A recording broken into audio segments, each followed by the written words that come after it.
इस राज्य के तमाम नागरिक, तमाम मतदाता अगले 5 साल का भविष्य अपना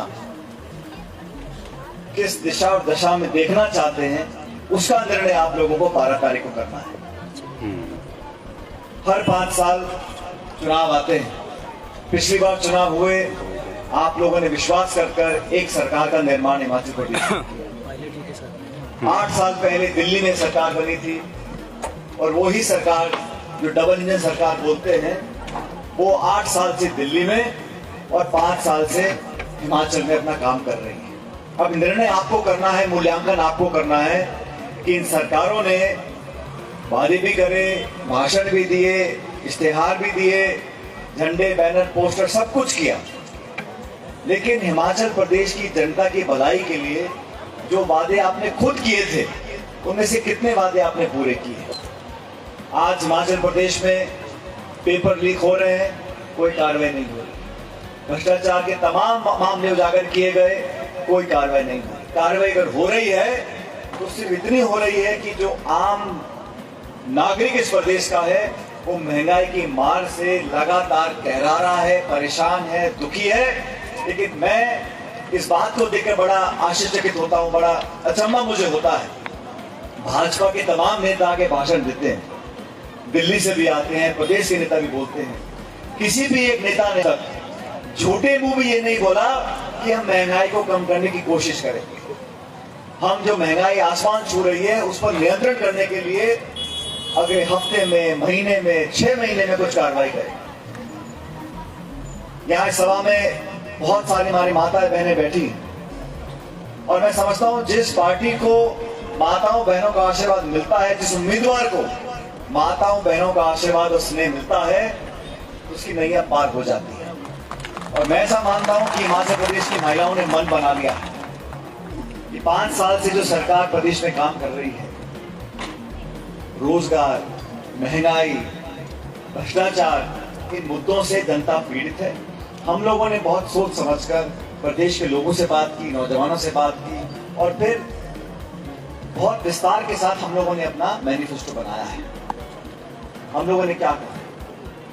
हमने कहा कि हम हर महिला जो 18 से 60 साल की उम्र की है, उसको हर महीने 1500 रुपए का हम उसको भत्ता पेंशन देंगे। ये हमारा लिखित में वादा है, संकल्प है। और वैसा संकल्प नहीं जो भाजपा ने कल लिया है, वो तो संकल्प लेते रहते हैं लेकिन उस पर क्रियान्वयन नहीं होता। 1 लाख नौकरी देने की बात हम लोगों ने करी है। इसका जैसा जगदीश जी जिक्र कर रहे थे ओपीएस का, 5 साल सरकार रही भाजपा की हिमाचल प्रदेश में, आपने तब लागू क्यों नहीं किया? आपकी तमाम राज्यों में सरकारें हैं, मध्य प्रदेश में, उत्तर प्रदेश में है, आपने वहां पे लागू नहीं किया। जहां हमारी सरकारें हैं, चाहे छत्तीसगढ़ की हो, चाहे राजस्थान की हो, हमने कहा और ओपीएस लागू किया। इसलिए मैं इस मंच से आप लोगों को दोबारा आश्वासित करना चाहता हूं, सरकार बनने के बाद पहली मिनी मीटिंग कैबिनेट की होगी और ओल्ड पेंशन स्कीम हम लागू करेंगे।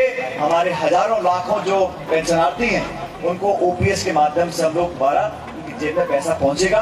ये कांग्रेस पार्टी का एक वादा है। बिजली की बात हम लोगों ने करी, 300 यूनिट बिजली हम लोग फ्री देंगे, ये हमने अपने मैनिफेस्टो में कहा है। लेकिन आपको भी सवाल पूछना चाहिए, अगर 5 साल के बीजेपी के हिमाचल की सरकार के काम पर वोट पड़ रहे होते, अगर जयराम जी की सरकार के काम पर लोग विश्वास करते, तो फिर बार बार प्रधानमंत्री जी यहाँ क्यों आते हैं? हिमाचल प्रदेश गृह मंत्री भी आते हैं, रक्षा मंत्री भी आते हैं, प्रधानमंत्री भी आते हैं और अलग अलग मुख्यमंत्री आ रहे हैं।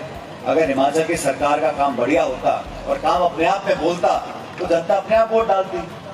लेकिन आज समय आ गया साथियों, मुझे मालूम नहीं यहाँ पर कांगड़ा में क्या है, लेकिन जयपुर में तो गैस का सिलेंडर 1150-1200 रुपए का बिकता है।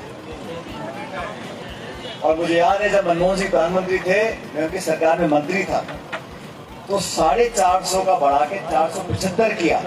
हम सब लोगों ने उसका बड़ा विरोध भी हम लोगों ने किया और हमने कैबिनेट में मीटिंग हुई, हमने कहा भाई कम करना चाहिए, फिर हमने रोल ड्राइव भी किया और सब्सिडी को हम बढ़ाते रहे। मध्यम वर्ग को, गृहिणी को, आम आदमी को मदद पहुंचाने का काम अगर कोई करता है, उसी सरकार के कामों को जनता पसंद करती। लचीले भाषण देने से, हिंदू मुसलमान की बात करने से, मंदिर मस्जिद की बात करने से लोगों का पेट नहीं भरता।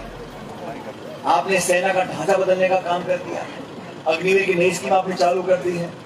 4 साल की नौकरी बाद में, उसके बाद आप फ्री। और मैं जानता हूं हिमाचल में यहाँ के लोगों का, यहाँ की मिट्टी का जो योगदान है हमारे देश की सरहदों को सुरक्षित रखने का, उसका कोई मुकाबला नहीं कर सकता। हर गांव, हर कस्बे से हजारों लाखों सैनिक हैं, पूर्व सैनिक हैं, परिवार हैं, शहीदों के परिवार हैं, जिन्होंने अपना सब कुछ कुर्बान किया है देश के लिए। और आज चीन हमारी सीमाओं के अंदर घुस रहा है, कैंप बना रहा है, कोई जवाब देने को तैयार नहीं है। देश भर में आज कुपोषण में, भुखमरी में, बेरोजगारी में, महंगाई में भारत का नाम गिरता चला जा रहा है, कोई जवाब देने को तैयार नहीं है। आप उनसे पूछो गैस का सिलेंडर क्यों बिक रहा है 1100-1200 रुपए में, तो हिंदू मुसलमान की बात करते हैं। आप पूछो कि जब से गिनती चालू हुई है तब से सबसे अधिक बेरोजगारी अगर है तो आज है। आप पूछो ऐसी बेरोजगारी क्यों है? उद्योग लग नहीं रहे, निवेश हो नहीं रहा, लोगों का विश्वास कम हो रहा है। तो बात करते हैं मंदिर और मस्जिद की।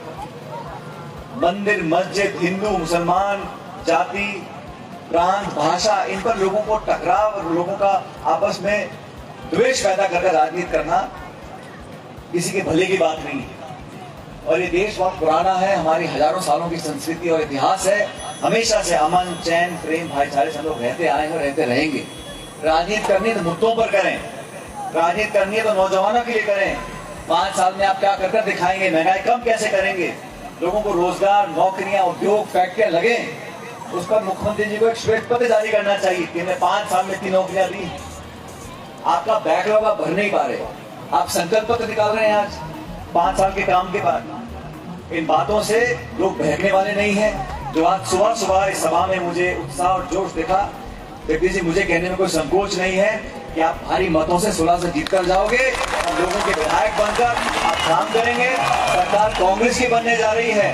मैं आप सबसे निवेदन करना चाहता हूँ, अगर किसी व्यक्ति को, किसी नौजवान को थोड़ा बहुत भी संदेह, संकोच है, उस संकोच को निकाल दो।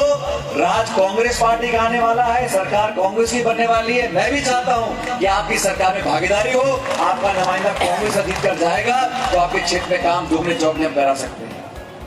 अब चुनाव में टिकट बहुत से लोग मांगते हैं, पार्टी सिर्फ एक व्यक्ति को टिकट दे सकती है।